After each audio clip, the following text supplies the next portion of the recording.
Bismillahirrahmanirrahim. Assalamualaikum warahmatullahi wabarakatuh. Alhamdulillah, masih bertemu lagi dengan saya Muhammad Hasan Takin dalam mata kuliah administrasi dan supervisi pendidikan.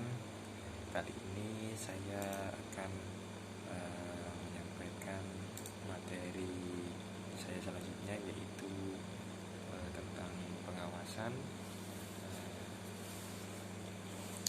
Baik, langsung saja. Yang pertama yaitu kita bahas tentang pengertian atau definisi dari pengawasan. Apa sih yang dinamakan dengan pengawasan itu? Pengawasan adalah proses dalam menetapkan ukuran kinerja dan pengambilan tindakan yang dapat mendukung pencapaian hasil yang diharapkan sesuai dengan kinerja yang telah ditetapkan. Di dalam lembaga pendidikan sekolah, pengawasan ini dikenal dengan istilah supervisi, yaitu kegiatan pembinaan para pendidik dalam mengembangkan proses pembelajaran termasuk segala unsur penunjangnya.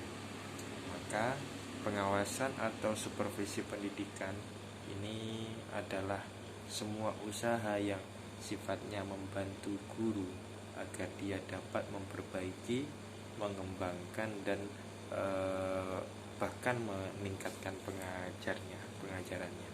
Serta pengawasan ini juga dapat menyediakan kondisi belajar murid yang efektif dan efisien demi pertumbuhan jabatannya untuk mencapai tujuan pendidikan dan meningkatkan mutu pendidikan. Kemudian selanjutnya yaitu macam dan syarat pengawasan. Yang pertama, macam-macam pengawasan ini terbagi menjadi 4. Yang pertama, menurut ruang lingkupnya. Jadi yang harus diawasi yaitu ruang lingkupnya. Kemudian pengawasan menurut objek pengawasannya. Kemudian pengawasan menurut waktunya, kapan dilaksanakan pengawasan tersebut. Kemudian pengawasan menurut pihak yang mengawasi. Kemudian syarat-syarat pengawasan ini yang pertama yaitu mendukung sifat dan kebutuhan kegiatan. Yang kedua yaitu melaporkan setiap penyimpangan yang terjadi. Ini gunanya pengawasan. Yang kedua, mempunyai pandangan ke depan. Keempat, objektif, sesuai dengan apa yang ada. Kemudian juga harus teliti dan sesuai dengan standar. Kemudian luas atau fleksibel, sesuai dengan situasi dan juga kondisi. Kemudian ekonomis, mudah dimengerti, diikuti dengan perbaikan atau koreksi, atau kita sering kenal dengan istilah evaluasi. Kemudian yang terakhir, syaratnya harus serasi dengan pola organisasi. Kemudian tujuan dari pengawasan itu sendiri yaitu yang pertama untuk menemukan dan menghilangkan kemacetan ataupun permasalahan yang terjadi.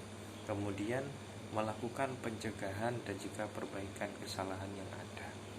Kemudian mencegah penyimpangan, mengadakan koreksi atau evaluasi. Apakah ini sudah sesuai dengan hasilnya itu sudah sesuai dengan rencana apa belum. Kemudian memperoleh efisiensi dan efektivitas. Selanjutnya yaitu fungsi dari pengawasan. Apa fungsi dari pengawasan tersebut? Yang pertama yaitu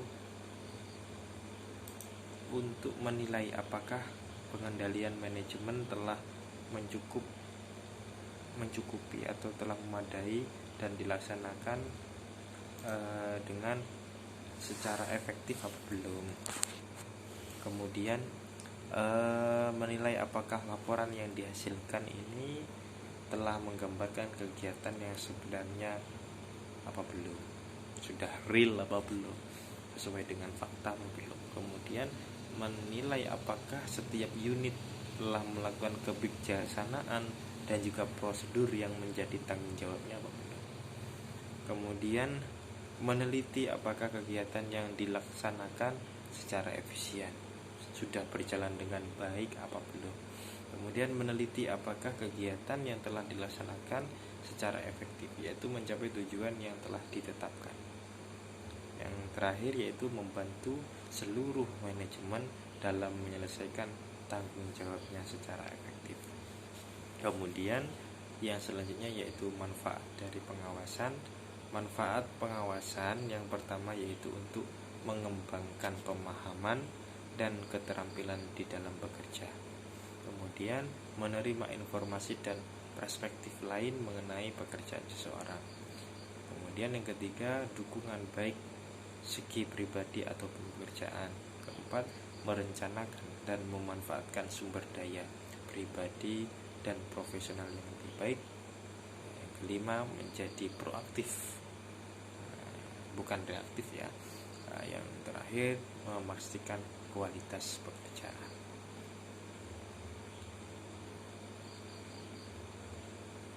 Mungkin itu saja yang dapat saya sampaikan. Kurang lebihnya saya mohon maaf. Assalamualaikum warahmatullahi wabarakatuh.